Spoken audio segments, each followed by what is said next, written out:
Hello everyone, hope you all will be fine in this lockdown period. From today, we are starting our English literature class, and in this video, we are covering the first chapter, the first page.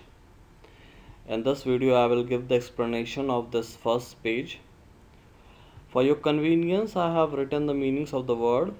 I have underlined the words, and above it, I have written the meanings so that you can read out easily and understand it easily. As well as I will read the sentences as well as I will explain them in Hindi. So please listen it very carefully so that you can understand the chapter well. So firstly I am going to read about this first paragraph.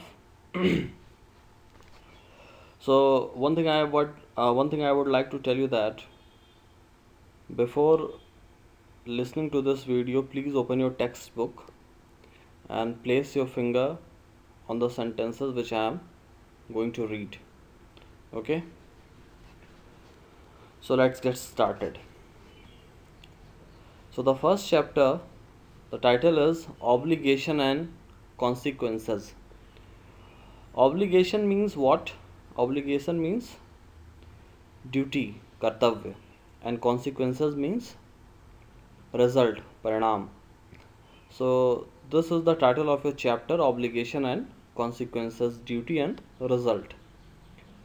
So I'm going to read this first paragraph that is written in italics. Many a time we find ourselves obliged to follow orders or instructions issued by authorities.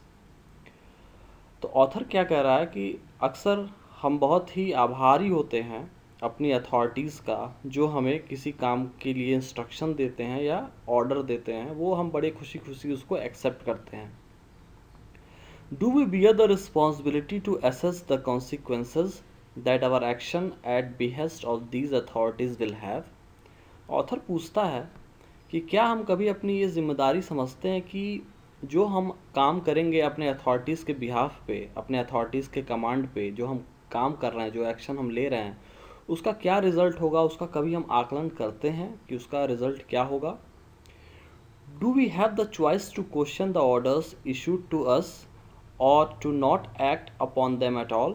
क्या हमारे पास ये choice होती है कि हम अपने authorities से question कर सकें कि उन्होंने जो ऑर्डर दिया है और उस ऑर्डर को हम अपनी मर्ज़ी से, या हमारे पास वो चॉइस होती है कि हम उसको करें या फिर एकदम से उसको निगलेक्ट कर दें. क्या हमारे पास ऐसी चॉइस होती है? To what extent can we question the powers that be. और कितने हद तक हम अपनी अथॉरिटीज़ से क्वेश्चन कर सकते हैं कि ये काम हम क्यों कर रहे हैं या इस काम से क्या फ़ायदा होने वाला है. क्या कितने हद तक हम ये सवाल अपने अथॉरिटीज़ से पूछ सकते हैं. The following extract from the book The Argumentative Indian is a rumination on these lines. तो ये जो आपकी बुक का जो पूरा स्टोरी है फर्स्ट चैप्टर की, ये एक बुक का एक छोटा सा हिस्सा है. उस बुक का नाम है द आर्गुमेंटेटिव इंडियन, और उसी बुक की जो ये लाइंस लिखी हुई हैं, इसी के बारे में हम पढ़ने जा रहे हैं, इसी के बारे में हम चिंतन करने जा रहे हैं.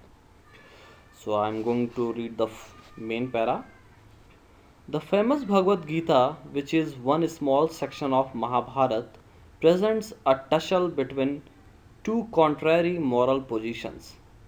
ऑथर कहता है कि महाभारत का एक बहुत ही इम्पॉर्टेंट हिस्सा है. वो हिस्सा क्या है? भगवद गीता का. जब कृष्ण जी और अर्जुन के बीच में बातें होती हैं, तो वो हिस्सा जो है वो भगवद गीता का हिस्सा है.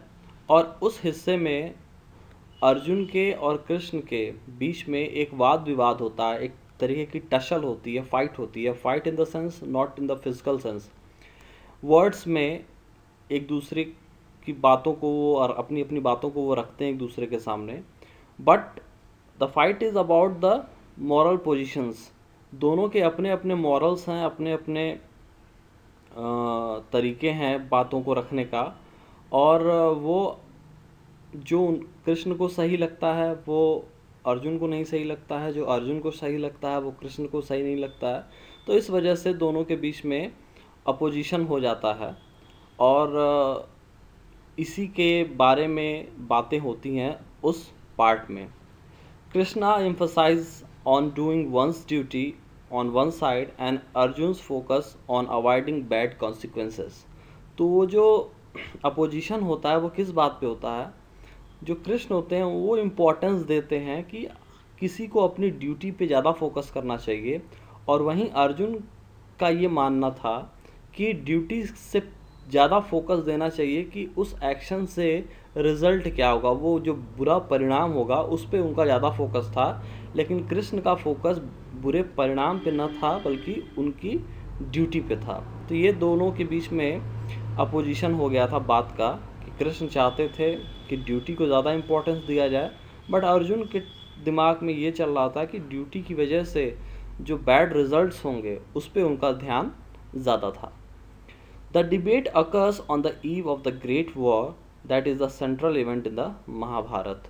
तो ये जो डिबेट शुरू हुआ, जो ये वाद विवाद हुआ, ये जो भयंकर युद्ध महाभारत का हो रहा था या होने वाला था उससे ठीक पहले की वक्त में ये बहस जो है उन दोनों के बीच में होती है, और यही सबसे मुख्य घटना है पूरे महाभारत की।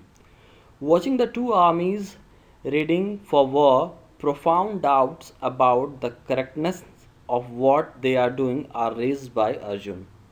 अर्जुन देखते हैं कि दोनों तरफ की आर्मी जो है वो वॉर के लिए तैयार होती है, और उसी दौरान उसी टाइम पे अर्जुन के अंदर बहुत स्ट्रॉन्ग डाउट क्रिएट होता है।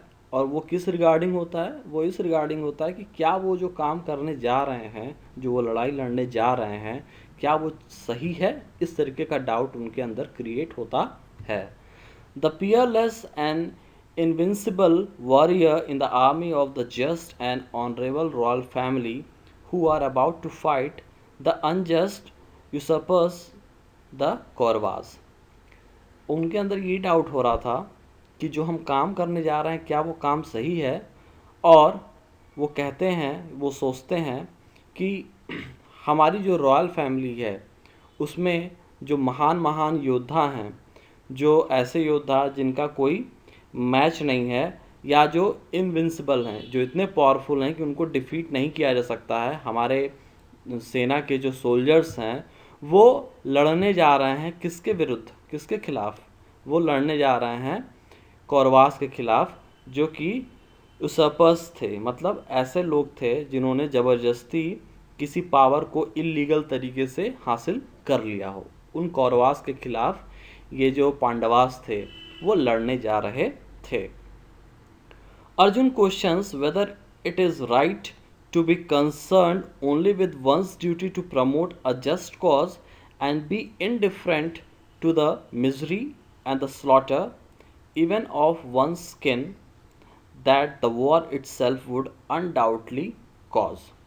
अर्जुन का क्वेश्चन था कि क्या किसी को अपनी ड्यूटी के प्रति इतना ज़्यादा कंसर्न उसको दिखाना चाहिए कि वो सिर्फ उस काम के लिए अपनी ड्यूटी को करे, और उससे उसको कोई फ़र्क नहीं पड़ता है कि कितनी ज़्यादा लोग उस काम की वजह से सफ़र करेंगे।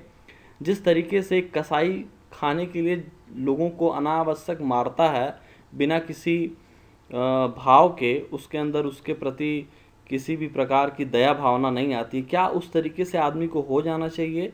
और इतना तक अपने काम को करने के लिए क्या इंसान को ऐसा हो जाना चाहिए कि वो अपनी ही फैमिली के लोगों को मारने के लिए तैयार हो सकता है?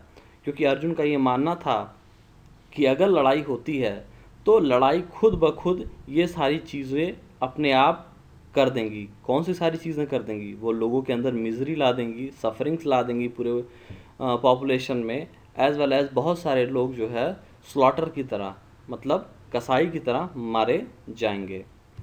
Krishna, a divine incarnation in the form of human being, argues against Arjun. तो कृष्ण जो कि एक भगवान का अवतार थे, वो जो है कृष्ण के जो डाउट्स थे, जो कृष्ण के अंदर जो सवाल पैदा हो रहे थे, उसके लिए उनसे बहस स्टार्ट करते हैं। तो इस महाभारत में कृष्ण जो है भगवान के रूप के अलावा वो अर्जुन के चैरिटर थे, मतलब सारथी थे, जो उनके रथ चलाने वाले होते हैं उनको चैरिटर बोला जाता है, तो वो अर्जुन के चैरिटर भी थे। His response take the form of articulating principles of action based on the priority of doing one's duty, which have been repeated again and again in Indian philosophy. तो कृष्ण का था कि वो अपने बातों से ये क्लियरली एक्सप्रेस करना चाहते थे कि जो काम के सिद्धांत हैं, वो काम का सिद्धांत यही कहता है कि किसी भी इंसान को जो उसका सबसे पहला कर्तव्य होता है वो उसकी अपनी ड्यूटी होती है, हर हाल में उसको अपनी ड्यूटी को पूरा करना होता है, और हर हाल में हर इंसान को अपनी ड्यूटी को प्रायोरिटी देनी पड़ती है, उसको फर्स्ट पोजीशन पे रखना पड़ता है। और इसी चीज़ के बारे में हर इंडियन फिलॉसफी में बार बार इसका जिक्र किया गया है कि कर्म को सबसे पहले आगे रखा गया, काम को सबसे फर्स्ट लेवल पे रखा गया है। Krishna insist on Arjun's duty to fight irrespective of his evaluation of the consequences. तो कृष्ण जो है बार बार जोर देते हैं अर्जुन को कि तुम्हारी ड्यूटी है लड़ने की, बिना ये सोचे समझे, बिना इवैल्यूएट किए कि क्या रिज़ल्ट होगा, इसके इवैल्यूएशन की आपको ज़रूरत नहीं है, इसको इवैल्यूएट करने की आपको ज़रूरत नहीं है कि आपकी ड्यूटी की वजह से क्या रिज़ल्ट होगा, इसकी आपको चिंता करने की ज़रूरत नहीं है। आपकी ड्यूटी क्या है? आपकी ड्यूटी है फाइट करना, आपकी ड्यूटी है काम करना, तो आपको काम करना है, आपको रिज़ल्ट की चिंता नहीं करनी है। ये बात कृष्ण अर्जुन को समझा रहे होते हैं। It is a just cause, and as a warrior and a general on whom his side must rely, Arjun cannot waver from his obligation no matter what the consequences are. तो कृष्ण कहते हैं कि ये काम है और तुम एक योद्धा हो और मैं तुम्हारी तरफ हूँ, तो अर्जुन तुम अपनी ताकत नहीं लूज़ कर सकते और तुम अपनी रिस्पॉन्सिबिलिटी से पीछा नहीं छुड़ा सकते, चाहे किसी भी तरीके का रिज़ल्ट हो, चाहे जैसा भी कॉन्सिक्वेंसेस हो, तुम पीछे नहीं हट सकते, तुम अपनी स्ट्रेंथ को लूज़ नहीं कर सकते, तुम अपनी रिस्पॉन्सिबिलिटी से पीछे नहीं हट सकते। Krishna's hallowing of the demands of duty wins the argument, at least as seen in the religious perspective. तो अब होता क्या है कि जो कृष्णा की एक सैक्रेड, एक पवित्र बातें होती हैं ड्यूटी को लेके, कर्तव्य को लेके, जो वो अच्छी बातें बताते हैं अर्जुन को, अच्छी तर्क रखते हैं अर्जुन के सामने, और वो सारे तर्क जो है वो रिलीजियस होते हैं, वो धार्मिक होते हैं। धार्मिक इन द सेंस कि वो रिलीजन के संबंध में, in terms of religion they are sacred, they are holy, है ना। तो उनकी बातें जो है इतनी पवित्र रहती हैं इस आर्गूमेंट में कि वो अपनी बातों से आर्गूमेंट को जीत लेते हैं। मींस अर्जुन को वो सेटिस्फाई करते हैं कि अर्जुन का काम है रिलीजन के बिहाफ पे, रिलीजन के लिए लड़ना, न कि उससे क्या रिज़ल्ट निकल रहा है इसके बारे में सोचना। और ये समझाने में कृष्ण अर्जुन को सफल हो जाते हैं, जैसा कि हमारे रिलीजियस ओपिनियन में ये सारी बातें लिखी गई हैं कि फाइनली कृष्ण जो है वो अर्जुन को कन्वर्ट कर ले जाते हैं वॉर के लिए। Indeed Krishna's conversation with Arjun, the Bhagavad Gita, became a treatise of theological importance in Hindu philosophy। और इतना ही नहीं, जो कृष्ण का कन्वर्सेशन था, जो कृष्ण का अर्जुन के साथ कन्वर्सेशन था, वो भगवत गीता का एक रिटन फॉर्म हुआ, जिसमें कि किसी भी समस्या से किस तरीके से सिस्टमेटिक तरीके से निपटा जाए, वो सारी चीज़ें इस बुक में लिखी गई। और वो हिंदू फिलॉसफी की एक बहुत ही इम्पॉर्टेंट पार्ट हो गया, जिसमें कि पर्टिकुलर अर्जुन के डाउट्स के रिमूवल के बारे में बात लिखी गई है कि किस तरीके से भगवत गीता में ये लिखा गया कि किस तरीके से अर्जुन ने किस तरीके से कृष्ण ने अर्जुन के डाउट्स को क्लियर किया था at the time of war. तो ये एक रिटर्न फॉर्म हो गया, भगवत गीता ट्रेटाइज फॉर्म हो गया, रिटर्न फॉर्म हो गया, और इसका बहुत ज़्यादा इम्पोर्टेंस है हिंदू फिलॉसफी में। लोग इसी फिलॉसफी के तहत सिर्फ लड़ाई में ही नहीं बल्कि अपने लाइफ के बहुत सारे डिसीजंस को इस भगवत गीता के थ्रू सॉल्व करने का काम आज भी करते हैं। Krishna's moral position has also been eloquently endorsed by many philosophical and literary commentators across the world। तो क्या कहता है, Krishna's moral position has also been eloquently endorsed by many philosophical and literary commentators across the world. तो कृष्णा की ये जो moral positioning थी वो बहुत ज़्यादा क्लियरली तरीके से जो दुनिया भर में फिलोसफर्स हैं और जो साहित्य के डिस्क्राइबर्स हैं उन लोगों ने कृष्णा के इन मॉरल पोजीशंस को क्लियरली एक्सेप्ट किया।